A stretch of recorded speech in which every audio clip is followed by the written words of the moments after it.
Hay cosas que parecen imposibles de medir, ¿verdad? Uno mira una nube y se pregunta, ¿a qué altura estará? O ve un río y piensa, ¿cómo de ancho será? O incluso, ¿a qué distancia está la luna? Parecen medidas inalcanzables. Pero la respuesta no está en hacer un viaje épico, sino en una idea matemática que es, la verdad, sorprendentemente elegante. Vamos a centrarnos en una de esas preguntas clásicas. ¿Cómo narices se mide la altura de una montaña gigantesca sin tener que escalarla? Pues no, no es magia, es el puro poder de las matemáticas. Y aquí está la clave de todo. La solución para medir lo que no podemos tocar está escondida en una de las formas más básicas y comunes que existen, el triángulo. Sus proporciones, sus ángulos fijos, todo eso nos da una especie de superpoder para calcular distancias a las que físicamente jamás llegaríamos. Muy bien, pues para enfrentarnos al problema de la montaña, lo primero es equiparnos con las herramientas adecuadas. Este va a ser nuestro kit básico de trigonometría, y ya veréis qué potente es. El objetivo principal se llama resolver un triángulo. Y no, no es tan complicado como suena. Significa simplemente que si conocemos algunas de sus partes, un par de ángulos, la longitud de un lado, podemos usar la lógica para descubrir todo lo demás. Es como un rompecabezas. Nos vamos a centrar en un tipo de triángulo muy especial, el triángulo rectángulo. Ya sabéis, el que tiene una esquina perfecta de 90 grados. En él, el lado más largo siempre es la hipotenusa. Eso no cambia. Los otros dos son los catetos. Y aquí viene lo interesante. Cuál es el opuesto y cuál el adyacente depende del ángulo desde el que estemos mirando. Es una cuestión de pura perspectiva. Y aquí están nuestras tres herramientas estrella: seno, coseno y tangente. Que no asusten los nombres, son solo etiquetas para tres relaciones, tres proporciones que siempre se cumplen entre los lados de un triángulo rectángulo para un ángulo concreto. O sea, si conocemos el ángulo, estas funciones nos chivan exactamente la proporción que hay entre los lados. Son la llave que abre todas las puertas. De acuerdo. Con las herramientas ya sobre la mesa, es hora de volver a nuestro desafío. Venga, vamos a medir esa montaña. Imaginemos la escena. Un topógrafo se planta en un punto y mide el ángulo que hay hasta la cima. Luego se aleja una distancia que conoce perfectamente, medio kilómetro por ejemplo, y vuelve a medir el ángulo desde ese nuevo punto. Pues ya está. Con solo esas dos mediciones y la distancia que ha caminado, tiene todo lo que necesita. Vamos a ponerle números. Desde el punto más alejado, el ángulo hasta la cima es de 37 grados. El topógrafo avanza medio kilómetro hacia la montaña, mide otra vez y, lógicamente, el ángulo ahora es mayor, 41 grados. El dato clave aquí es que la altura de la montaña, a la que llamamos h, es la misma en ambos casos. Ahora toca traducir esto al lenguaje de las matemáticas. Usamos la función tangente, que es la que nos relaciona la altura h con la distancia horizontal z.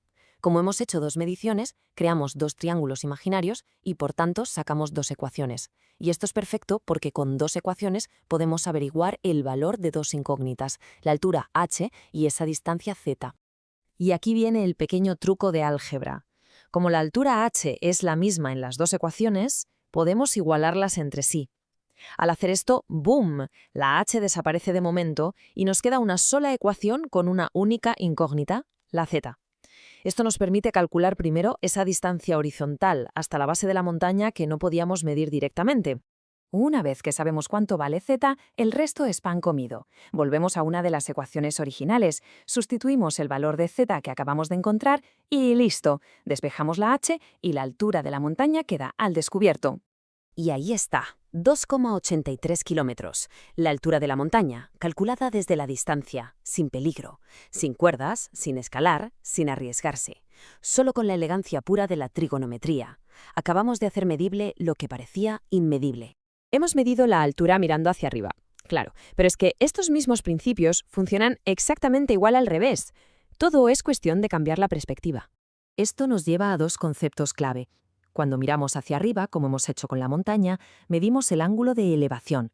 Pero si estuviéramos en la cima mirando hacia abajo, a nuestro topógrafo, lo que mediríamos sería el ángulo de depresión. Son, en el fondo, imágenes especulares, las dos caras de la misma moneda. Y ojo, que estos dos ángulos son absolutamente cruciales en el mundo real. Se usan para todo, para cartografiar terrenos, para que los barcos naveguen de forma segura o para que los aviones sigan una ruta de aterrizaje perfecta.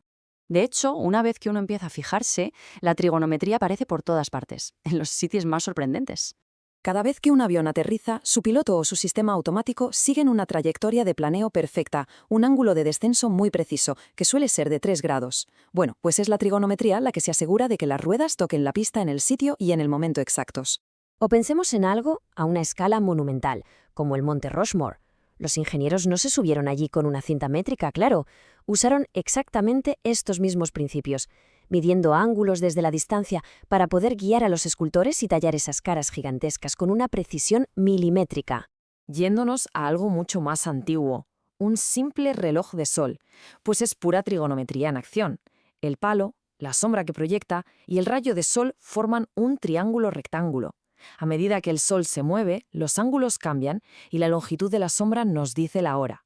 Es una de las aplicaciones más antiguas que existen de esta ciencia. Al final, todo se reduce a esto. La trigonometría no se inventó en un laboratorio por pura curiosidad. Nació de una necesidad muy humana, la de comprender y describir el universo que nos rodea. Desde el movimiento de las estrellas hasta las vibraciones de la cuerda de una guitarra. El mensaje final, por tanto, es muy potente. Con unas pocas ideas muy sencillas sobre los triángulos, ese mundo que antes parecía inmedible, de repente se vuelve comprensible, se vuelve algo que está a nuestro alcance. Y esto nos deja con una última pregunta en el aire. Ahora que conocemos el secreto del triángulo, esa herramienta tan increíble para medir el universo, ¿qué misterio querríamos resolver? ¿Qué altura, qué distancia, qué objeto que parece inalcanzable elegiríamos para medir?